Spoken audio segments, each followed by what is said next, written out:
यह कहानी या आप बीती जो मैं आप सबके सामने प्रस्तुत कर रहा हूं, वो मेरे साथ हुआ एक हादसा है। शनिवार का दिन था, मैं अपनी ड्यूटी खत्म करके आपने कमरे पर आया था। मुझे ये नहीं पता था कि मेरे साथ ऐसा हो जाएगा।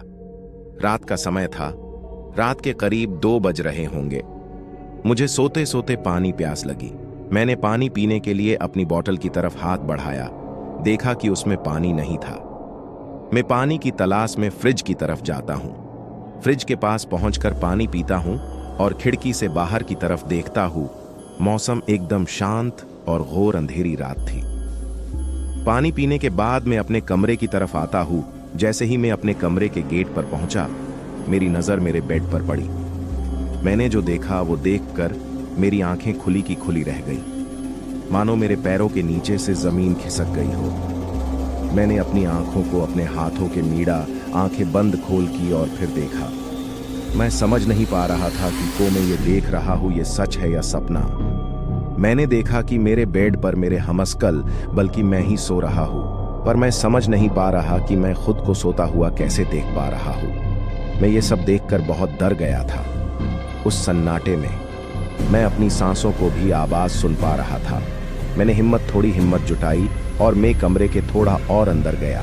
फिर मैंने बेड के करीब जाने की कोशिश की। मैंने आवाज लगाने की सोची, पर जब तक मैं कोई आवाज निकाल पाता, उससे पहले मुझे पीछे खिड़की से आवाज आती है, सुमित, ओए सुमित, सुनता है? यह वहां क्या देख रहा है? खिड़की से नीचे देख। मैं ये सब आवाज सुनकर और डर जाता हूं और पीछे जहां से आवाज आ रही थी उधर देखता हूं। मैं सोच नहीं पा रहा था कि ये सब हो क्या रहा है और ये सच में हो रहा है या सिर्फ मेरा वहम है। फिर से मैं मुड़कर बेड की तरफ देखता हूं। अब वहां कोई नहीं है। मैं और भी ज्यादा डर जाता हूं। थोड़ी हिम्मत जुटाकर मैं तय करता हूं कि खिड़की पर जाकर देखूंगा, इतनी रात में आवाज कौन दे रहा है। खिड़की पर जाकर नीचे देखा। मेरे होश उड़ गए। वहां मेरी हो शकल में कोई एक अजीब और डरावनी नजरों से मुस्कुराते हुए मुझे देख रहा है। वह मुझे बोलता है, चल मेरे साथ चल, और जोर जोर से हंसता है। मैंने डर से आंखें बंद कर ली। जब आंख खोली तो मेरे सामने कोई नहीं था।